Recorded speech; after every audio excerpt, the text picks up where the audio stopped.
کہ military custody میں لینے کا پروسیس کہاں سے شروع ہوتا ہے، کیسے ہوتا ہے، اس کی کوئی مثال بتا دیں۔ پھر جسٹس حسن رضوی صاحب نے آگے سوال اٹھایا تھا، وہی جو میں نے سٹارٹ میں کیا، جی ایچ کیو کراچی نیول بیس پہ حملہ ہوا تھا، ان کے ٹرائل ان ملزمان کے کہاں ہوئے، ایک آرمی چیف کا ہتھیارہ ہائی جیک ہوا تھا، اس کے ملزمان کا ٹرائل کہاں ہوا تھا۔ تو آرمی چیف کا جو ہتھیارہ اغوا ہوا تھا، کون سا آرمی چیف تھا جج صاحبانہ، آپ کو پتہ ہوگا، پرویز مشرف، جس نے تختہ الٹا تھا نواز شریف کا، اور نواز شریف کو اس میں عدالت نے 27 سال کی سزا سنائی تھی۔ وہ انسداد دہشت گردی کی عدالت تھی، وہ فوجی حدود پہ نواز شریف نے حملہ نہیں کیا تھا۔ یہ ذرا آپ دیکھیے گا، وہ طیارے کی ڈائیورشن ہوئی تھی، ایک لمبی سٹوری ہے ناظرین، پھر کبھی اس کا بیک گراؤنڈ سناؤں گا، اس کی ساری کہانی سناؤں گا، کیونکہ میں ساری کور کی ہوئی ہیں وہ چیزیں میں نے عدالتوں میں اس وقت، اس ساری چیزوں سے واقف ہوں۔ اس حوالے سے پرویز مشرف صاحب سے بھی میری کئی دفعہ بات ہوئی تھی، میاں نواز شریف صاحب سے بات ہوئی تھی۔ تو یہ بڑے ریمارکس جو آ رہے ہیں، یہ بڑے پریشان کن ہیں۔ اب سوال یہ پیدا ہوتا ہے کہ جی ان کو سزائیں ہو گئی ہیں، کیا سزائیں کا عدم ہو جائیں گی، پھر ان کے مقدمات انسداد دہشت گردی عدالتوں میں بھیجے جائیں گے؟ اس کا جواب میرے پاس نہیں ہے، کسی کے پاس بھی نہیں، یہ اسی بینچ کے پاس ہے کہ کیا یہ معاملہ کس طرف جاتا ہے۔ عمر ایوب کہتے ہیں کہ جو حکومتی مذاکراتی کمیٹی ہے بے اختیار ہے، وہ ہماری ملاقات نہیں کرا سکی، بیان بازی کا سلسلہ چل رہا ہے۔ عرفان صدیقی صاحب کہتے ہیں ہمارا تو کام نہیں ہے ملاقات کرانا، حکومت کا کام ہے، انتظامیہ کا کام ہے ملاقات کرانا۔ بہرحال گارنٹی تو دی تھی نا جناب عرفان صدیقی صاحب کمیٹی کے اجلاس میں، میں بھی وہاں موجود تھا، اور آپ نے بڑا بیان دیا تھا اس وقت، ایک مشترکہ اعلامیہ عرفان صدیقی صاحب آپ نے جاری کرایا تھا، تو اس پہ آپ پرسو کریں۔ ہاں، اس کی آڑ میں ایک کام ہوا ملاقات ہونے نہ ہونے کے، کہ جو سردار ایاز صادق صاحب ہیں اسپیکر قومی اسمبلی، جن کی کوششوں سے دونوں پارٹیاں ایک میز کے پر بیٹھی آمنے سامنے، سہولت کاری کا، رابطہ کاری کا انہوں نے کردار ادا کیا، ان کے خلاف پروپیگنڈا مہم شروع کی گئی کل، اور نیگیٹو تبصرے کیے گئے، پر ایاز صادق صاحب کو خود میدان میں آنا پڑا، حالانکہ ان کی میڈیا ٹیم، ان کے ڈی جی میڈیا بھی بڑے متحرک تھے، ظفر صاحب ہیں سلطان، وہ بھی بڑے متحرک تھے، جرنلسٹوں بھائیوں کے ساتھ رابطوں میں تھے، اور موقف جو قومی اسمبلی سیکریٹریٹ کا وہ دے رہے تھے۔ پھر رات کو اسپیکر صاحب نے خود اپنا بیان جاری کیا، انہوں نے جو واضح کیا کہ اگر چاہتے ہیں دونوں فریق تو میں مذاکرات سے الگ ہو جاتا ہوں۔ ایاز صادق صاحب نے بہت بڑا رسک لیا، مجھے ذاتی طور پہ علم ہے خواجہ آصف صاحب نے کیا تبصرہ کیا تھا جب یہ مذاکرات شروع ہونے کی پلاننگ ہو رہی تھی، اور رانا ثناء اللہ صاحب بڑے سپورٹ کر رہے تھے اس آئیڈیا کو، اور رانا ثناء اللہ کو اسی لیے اسپیکر صاحب کی ریکویسٹ پہ اس کمیٹی میں شامل کیا گیا۔ جو بیرسٹر گور صاحب ہیں وہ بھی بڑے کین تھے کہ یہ مذاکرات شروع ہوں، اور کوئی پیغام رسانی ہوئی تھی بیرسٹر گور صاحب کی بھی اسپیکر صاحب کے ساتھ، اس کی بھی بہت سی باتیں مجھے بیرسٹر گور صاحب نے بھی بتائی تھی، اسپیکر صاحب نے بھی بتائی تھی، آف دی ریکارڈ میں ساتھ شیئر کی تھی، تو میں ان کا اظہار ابھی نہیں کرنا چاہتا۔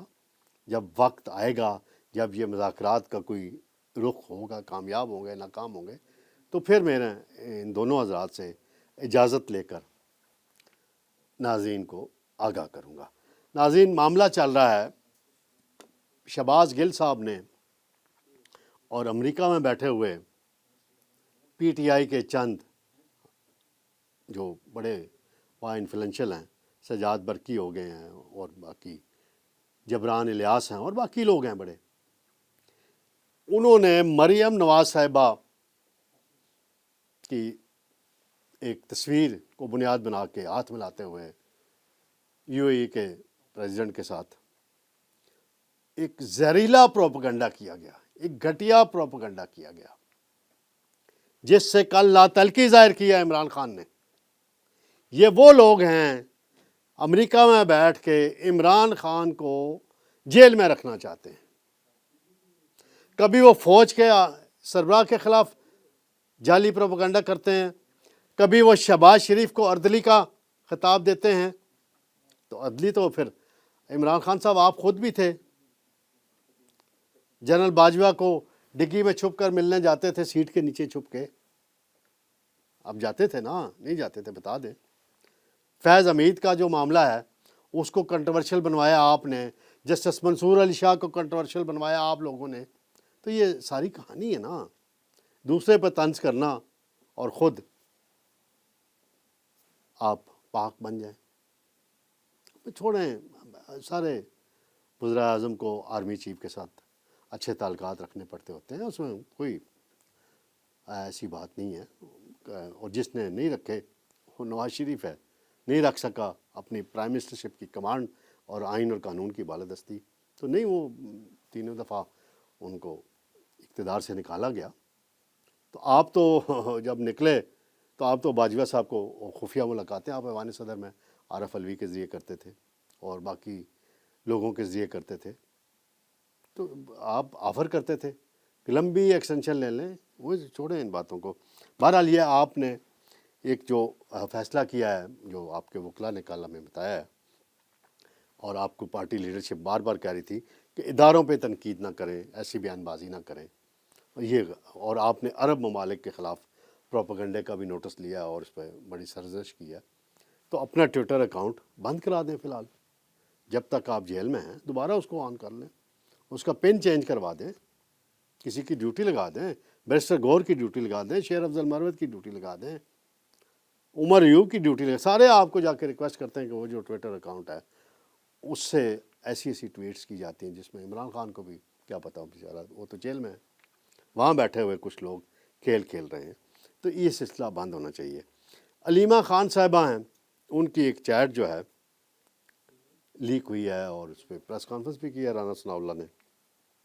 اور جس میں انہوں نے عمران خان کو سونے کی چڑیا قرار دیا۔ اور کیا بات ہے! پھر وہ کہتی ہیں، انہوں نے بشریٰ بی بی کے خلاف بھی بات کی کہ عدت کیس میں بشریٰ بی بی اگر سزا اپنی بیٹیوں کو گواہ کے طور پہ پیش کر دیتی تھی، عمران خان کو سزا نہ ہوتی۔ تو میں اندرون خانہ آپ کی جو کہانیاں ہیں، لڑائیاں ہیں، وہ کہیں نہ کہیں چلتی رہتی ہیں، چل رہی ہیں، تو ان چیزوں کو بہتر کرنے کی ضرورت ہے۔ ناظرین، ایک اور معاملہ ہے مہنگائی کی شرح 4.1 بتائی جاتی ہے کہ کم ہوئی ہے 38% سے، نو ڈاؤٹ کمی ہوئی ہے، لیکن اس کے عملاً اثرات عوام تک نہیں پہنچ رہے۔ تو آج گورنر اسٹیٹ بینک کا ہیں جمیل صاحب، بڑے محنتی شخصیت ہیں، بڑا انہوں نے کام کیا ہے،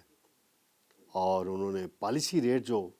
نیچے آیا ہے گورنمنٹ کی پالیسیوں کے نتیجے میں، اس میں بھی ان کا بڑا رول ہے، 13% پہ آیا ہے، اور اب میری معلومات ہیں جلد وہ سنگل ڈیجٹ یا 10% یا 9% پہ آ جائے گا۔ حالانکہ وزیر اعظم چاہ رہے ہیں 6% پہ لایا جائے، تو ایک دم ممکن نہیں ہوتا وزیر اعظم صاحب 6% پہ لانا۔ تو وہ کہہ رہے ہیں آئندہ ماہ مہنگائی کم ہو جائے گی، گورنر اسٹیٹ بینک کہہ رہے ہیں۔ کتنی کم ہوگی، انتظامی معاملات کیسے کیے جائیں گے، یہ بڑی خوش آئند بات ہے۔ لیکن یہ مرغی مافیا کون ہے، چکن مافیا، سب کو پتہ ہے کون ہے۔ میں یہاں کسی کا نام نہیں، سب جو ہے نا، کچھ ریٹائرڈ لوگ ہیں اور کچھ سیاسی جماعتوں کے ہیں، اور ایک ایسی سیاسی جماعت کے لوگ بھی اس مافیا کا حصہ ہیں جو روز عوام کے حق میں بات کرتی ہے۔ بجلی کی قیمتوں میں کمی کے لیے احتجاج کا بھی اعلان کیا حافظ نعیم صاحب نے، ان کے ایک اہم عہدیدار بھی ہیں، وہ اسلام آباد سے ان کا تعلق ہے، وہ بھی اس گیم کا حصہ ہیں۔ تو ان کو قابو کریں، چکن مافیا کو، حکومت، اور عوام سے ریکویسٹ ہے کہ 1 مہینے کے لیے